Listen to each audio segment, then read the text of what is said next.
Immersion. It is something that a lot of DMs and players strive for, and for good reason. Immersion really helps to just elevate your game to that next level. It's not for everybody, but for people who want to immerse themselves into the world and into the story of the campaign they're playing in, it is really, really important. And again, for good reason. It helps to get in the mindset of your characters and the world that they are role-playing and fighting in. It is a big deal, but it's hard. Dungeons & Dragons has no visual medium that it can rely on. It's not like a video game or a movie. It's all taking place in your imagination. Sure, you might have minis and map pieces to get yourself into the world, but immersion is a little bit more than that. So today, we're going to show you how to immerse yourself into Dungeons & Dragons using sound effects, using music. The medium of audio is a powerful thing for immersing yourself in a fantasy world. So today, I'm just going to give you a few tips on how I immerse my players and myself as the Dungeon Master in the world that I'm building within Dungeons & Dragons. Without further ado, let's get started.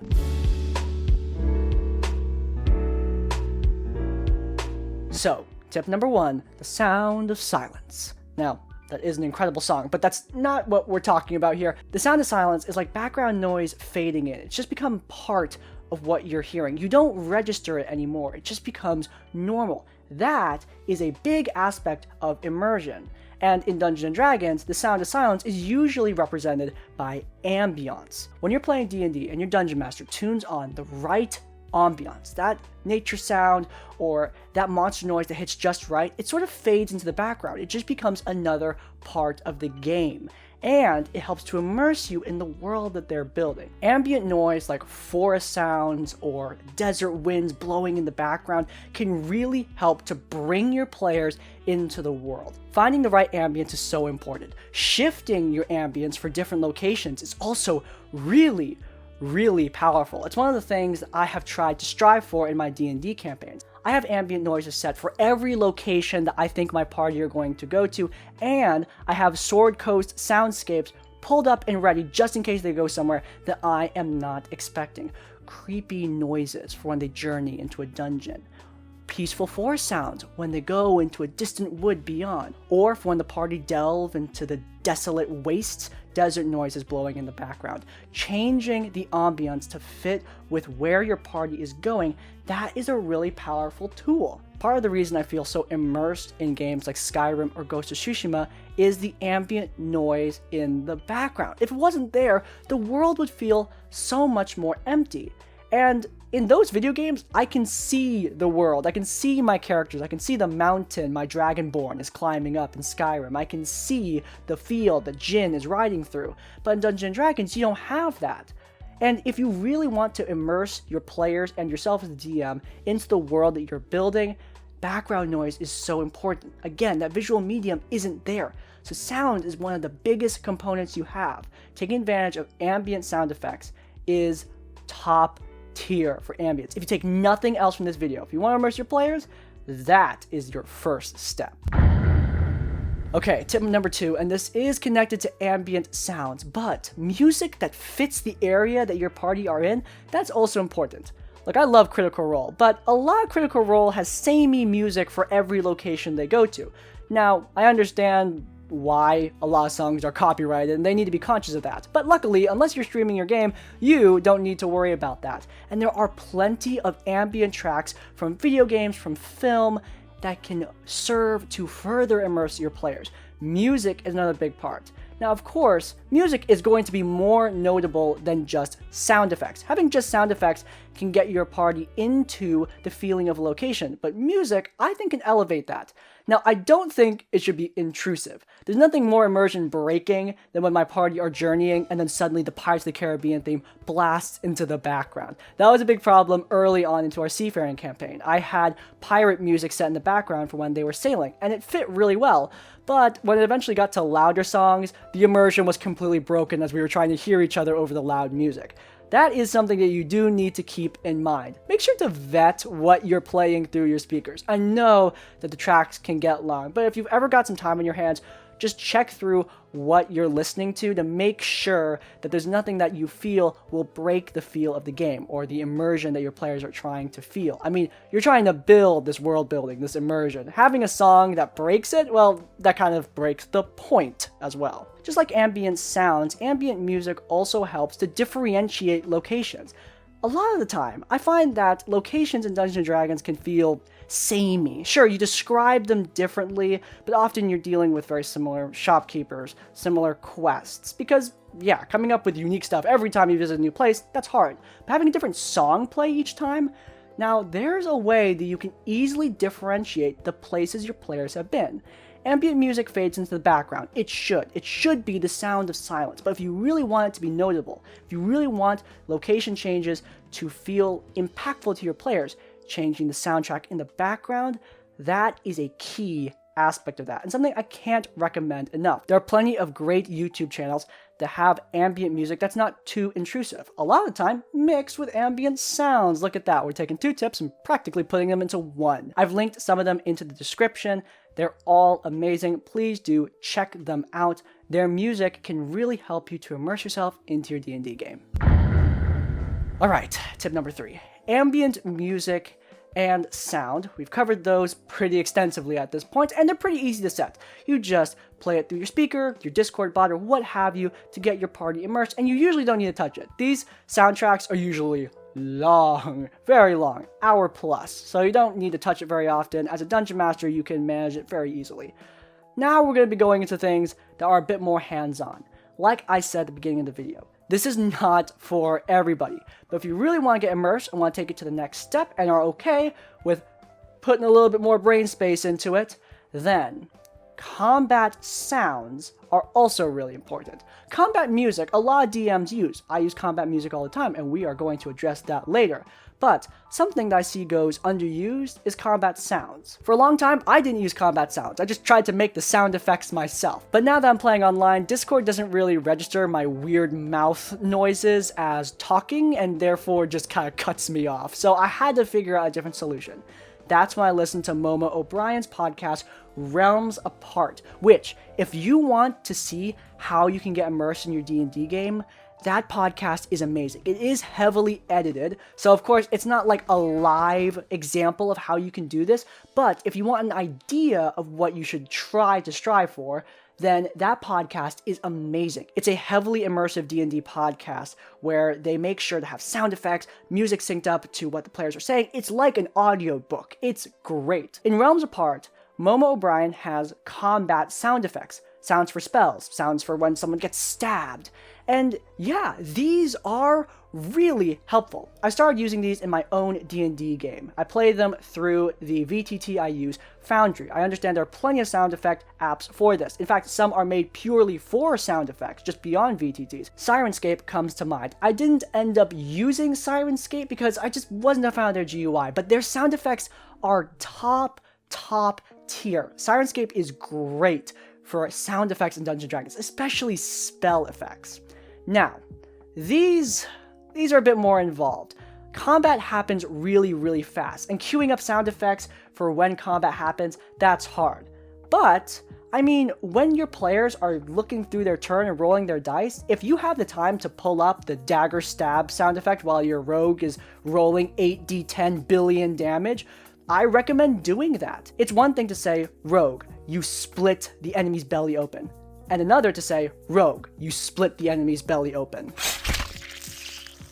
One is far more impactful, especially if it's your players getting hit. Trust me, your players will notice that they're getting hit a lot more if you remind them with a nice sword stab sound effect. It also makes spells just feel that much more epic. If you have good spell sound effects like the one found in Sirenscape, then yeah, spells just feel that much more awesome. Of course, sound effects are a lot more intensive on the DM. I have to have so many things pulled up. I'm already running tons of stuff in combat.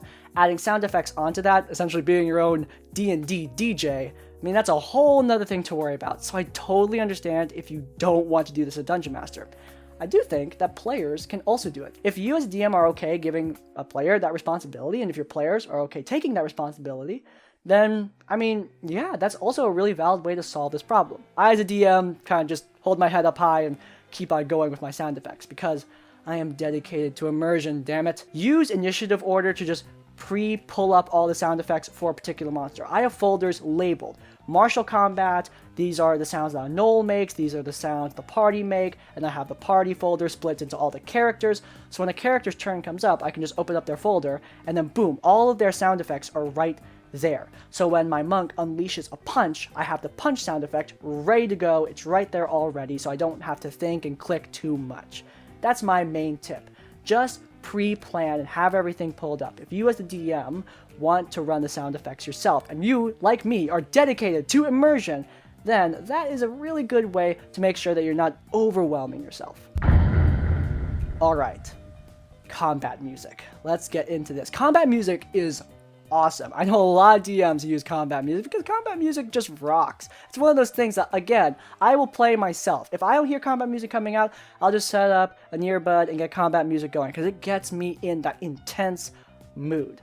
But picking the right combat music, I think that's important too. It's another thing where I'm like, Critical Role is kind of missing a trick here. They sometimes have specific combat songs for specific monsters, but usually they just have one generic playlist. I like to take it a step further. I have playlists for specific enemies and locations. When my party are fighting eldritch creatures of the void, well, they get this reality-bending dubstep. It fits, trust me. The electric sounds are way different from other things they hear, just like the aberrations they're fighting from the void. It fits really well. I usually use music from Destiny because video game music, in case you haven't played any video game music can be expanded out without feeling too repetitive. They're composed to be like that. So I usually use video game songs from Destiny, or from Dishonored, or from Red Dead Redemption 2. Sometimes I'll even mix them myself to make sure they sound good over a long period of time. Setting up a playlist for each enemy type, I totally recommend this. Again, it makes each enemy feel distinct, just like what we discussed with locations earlier. My party are currently fighting the Rooks, a gang of outlaws in the Blighted Shore. They're essentially cowboys with demon powers, and so I went into Red Dead Redemption 2's soundtrack and I mixed songs together, and boom, now we have a cowboy combat playlist. And this sounds great. It makes the Rooks feel distinctive from the other random bandits and Yuan-ti that they fought before, or just get the generic songs. The Rooks are distinct and unique, and it hypes the players up. It makes them feel much more a part of this fantasy, especially the ones that are fond of westerns. Having music themed to enemies is huge for me. I totally recommend it. And also, having music themed to your party, that's big too. I have heroic songs for when my party start to win. It, again, makes them feel hyped up. If they hear their theme tunes playing in the background, they know that the enemy is getting bloody and they're going to win this fight, as long as they stay on their toes. That's another big thing. I love playing heroic music when my parties start to win. It gets them just that much more hyped up and excited for this battle. A lot of DMs complain about combat dragging. Well, if you got a good song, it makes it drag that much less. Okay, finally. We've talked about a lot of different things here. This is going to be my final point for a reason, because I guarantee very few dungeon masters are going to take advantage of this, and I totally understand why. This is a very theatrical way of running D&D, which is my way of running D&D. That's not everyone's way of running D&D, and I totally understand that. But I think if you want to try this out, you're going to have a good time with it, because this is one of my favorite aspects of running the game. Making Roll for Initiative epic. Roll for Initiative is a big part of my game. When I say that, my players know that the die is cast. Their fate is about to be decided. The battle is about to begin. It's an epic part of our game. And it is epic in every game, because Roll for Initiative, yeah, it signals the beginning of combat. It's like a tension break. There's the bit where your players are role-playing, and then boom, the DM says Roll for Initiative, and the monsters attack. It's awesome. It's epic. It's a great part of D&D. But I think it could be so much more if you want to get a little bit theatrical with it. So let's take a situation. Your party is surrounded by outlaws, and they make it clear that they want to fight these guys. There are a lot of different ways to do this. For example, as you draw your weapons, the Rooks draw in turn. As the moonlight bathes the valley, roll initiative. That's really good. That's great, actually. It's a great way to get your players hyped up. It sets the tone for the battle, sets up the tension. Great, awesome. But you can do more with it if you'd like to. Let's hear it with some music. The moonlight shines down upon the valley which you stand. As you draw your weapons and step forward, your enemies follow suit. They take one step forward, putting their hands in their weapons, ready to draw. Their leader, the Outlaw King, steps forward as well, putting his hand over his cursed king. He doesn't draw, not yet. He waits for you to make the first move.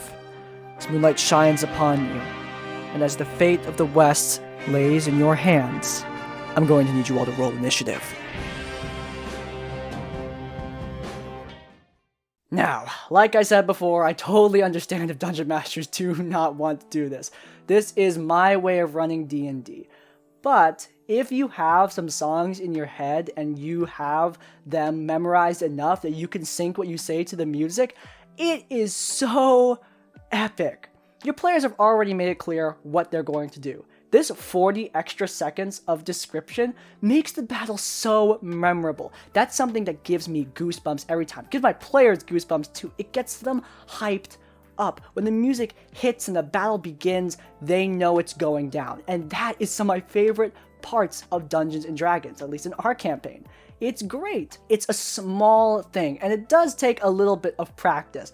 I have to run some of these in my head, but I do that before the games. I'll run it in my head just a few times, like, okay, this is how the song goes, and whatever happens, I can pretty much time whatever I say to the music as we're playing the game. Just improv it, if I know the song well enough, and I only need to listen to it a few times in order to do that. Now, like I said many times, this is not for everybody, and I totally understand if you don't do this. But if you want to try it out, I totally recommend syncing rolling initiative to some music. It just feels so epic every time I do it. I feel like the conductor of a great band whenever I do it. It just feels awesome, and it hypes my players up. I can see their excitement when the music builds up and then drops to the beat. It's great. I can't recommend it enough. All in all, if you are interested in getting immersed in your D&D games to a greater degree, I totally recommend utilizing sound, whether it be ambient music, combat music, or epic theatrical rolls of initiative. All of it can build up a more immersive D&D game. And if you're interested, I totally recommend trying it out. If you guys enjoyed this episode of Tabletop Tavern Tips, then please do leave a like. If you want to see more of my videos, then please do subscribe to Crispy's Tavern. And finally, if you want to leave your own tips or thoughts, go down to the comments down below. If you can't think of a comment, leave the comment immersion to let me know you made it to the end of the video. Just this like, comment, subscribe.